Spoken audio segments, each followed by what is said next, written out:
Alright guys, this is from Friday, September 11th. A man was sentenced to death for raping and killing a 9-year-old girl.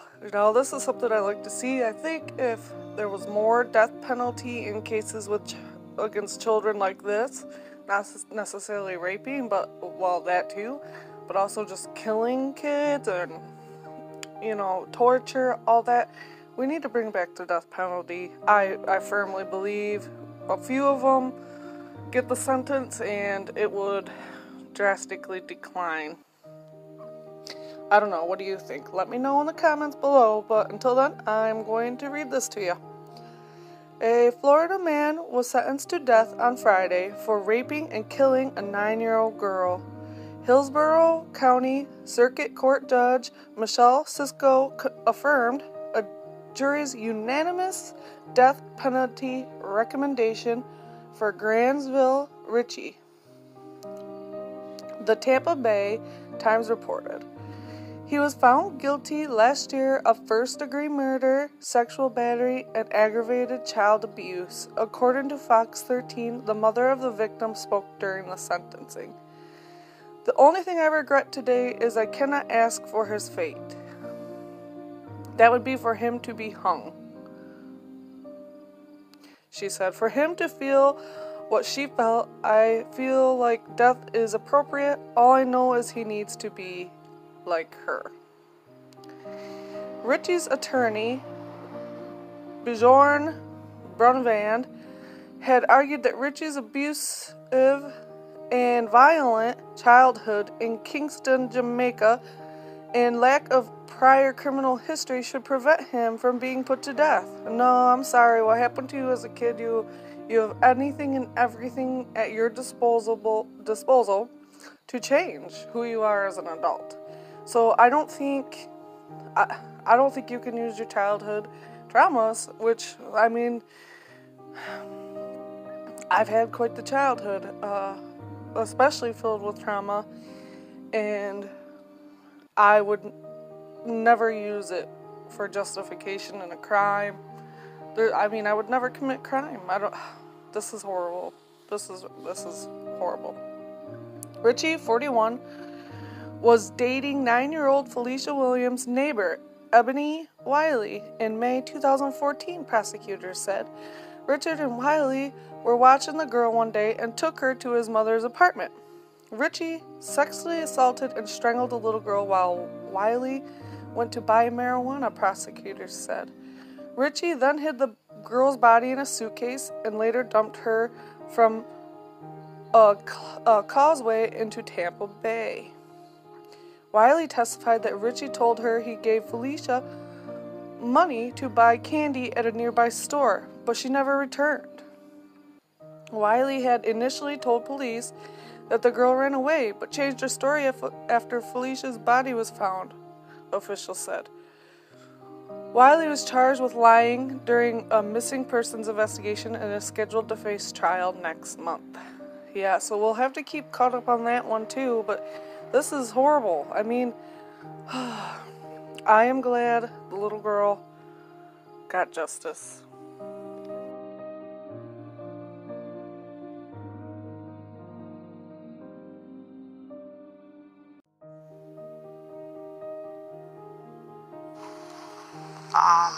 For his comfort, all the agencies that I mentioned, I thanked all of them. Chief Albino, Detective Kelly, Detective Carver, he's retired, but he's always in my heart. They basically give me comfort a lot, along with my family and close friends, and my best friend. Right now, we still got another hump we have to cross, which is this other trial with Ebony Wiley that allegedly supposed to take place October. So we still on that battlefield. The judge mentioned during all of this, and so I sat there and listened to what you both had to say. I'm sure other people were wondering, how did you manage this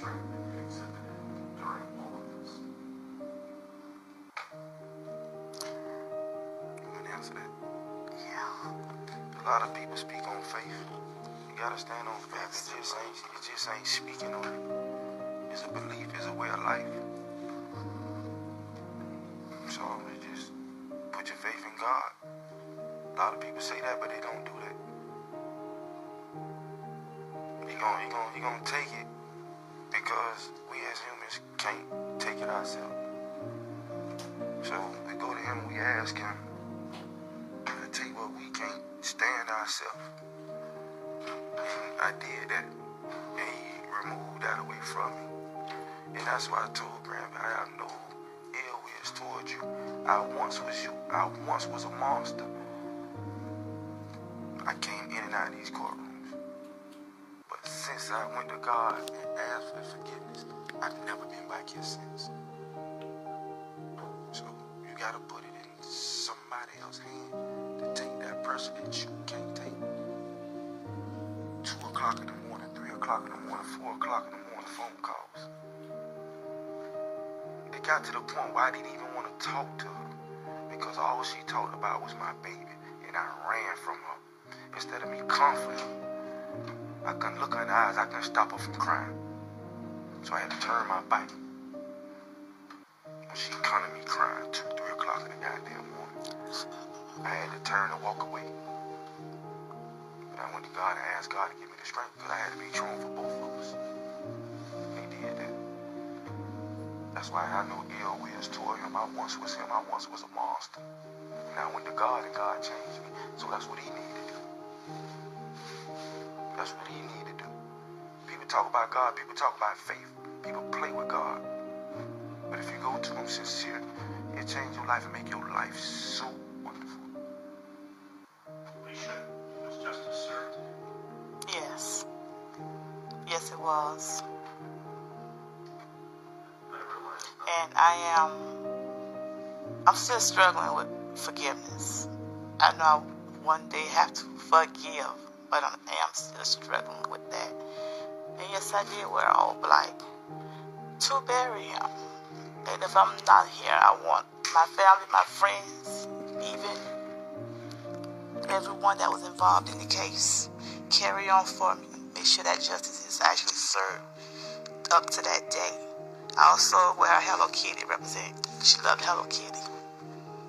So I represent my child. And this is her face. And this face is not going to go away. Every appeal, I will be here. As long as I have breath in my body, I will be here.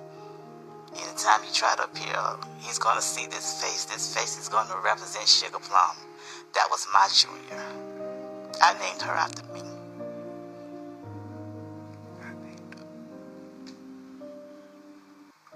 I realized nothing brings her back. Does today give you some measure of closure? Yes, it does. It does. It's been a long 6 years. And I mean, a long 6 years that Miss Jennifer Johnson had to put up with me.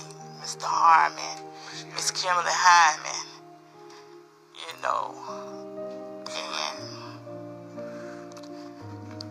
I commend them for basically getting in mother mode or father mode, because I'm pretty sure they have kids too. And I also, like I commend Chief Albino. He goes, I see the flowers. He goes out there and visit my child too, our child too, sometimes out there at a grave. And I keep the cards and everything. And, you know, I just appreciate everyone that has been there for me. My children's family, back there, all my children's family. You don't forget about her. My best friend, Miss Kimberly Adams. She's been all the way with me. You know, she's family. So, I just, you know, just thank everyone that's involved. Everybody I called out. All the state attorneys, even the judge. She took off her robe and went into mama bear mode. You know. And, you know, this is as heinous as it gets. So, that's why I had to thank her, because it could have went another whole way. Those few weeks that, they had to put up with me.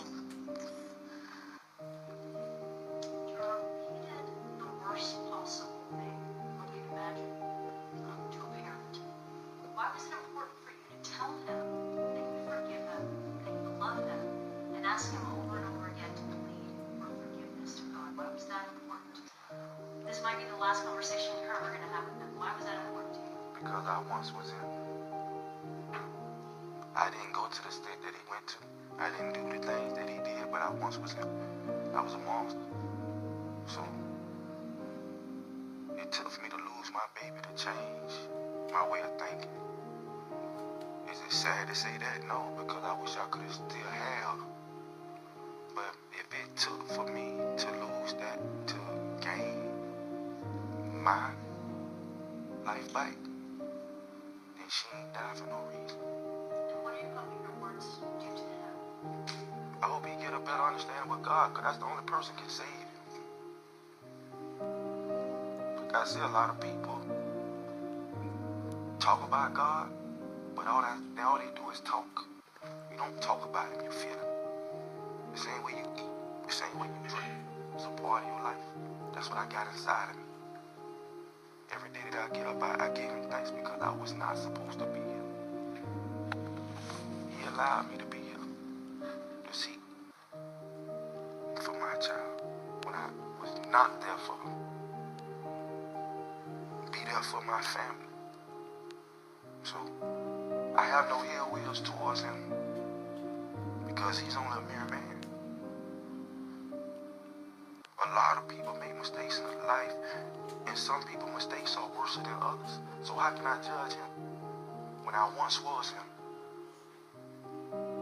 That's why I tell him to get a better understanding with God, so he can change from what he used to be. Because I done it. And ever since that day, I ain't did nothing but receiving blessings out of blessings. So I have no help with it. It's not for me to judge him. All I can do is tell him what I told him. I forgive you. I have no ill will toward him whatsoever. That's the Christian thing to do.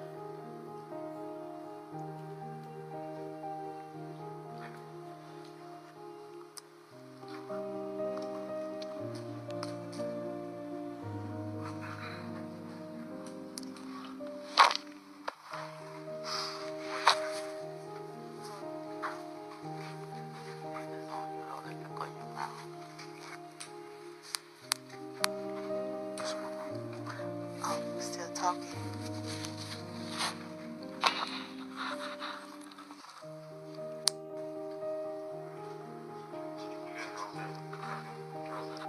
Okay.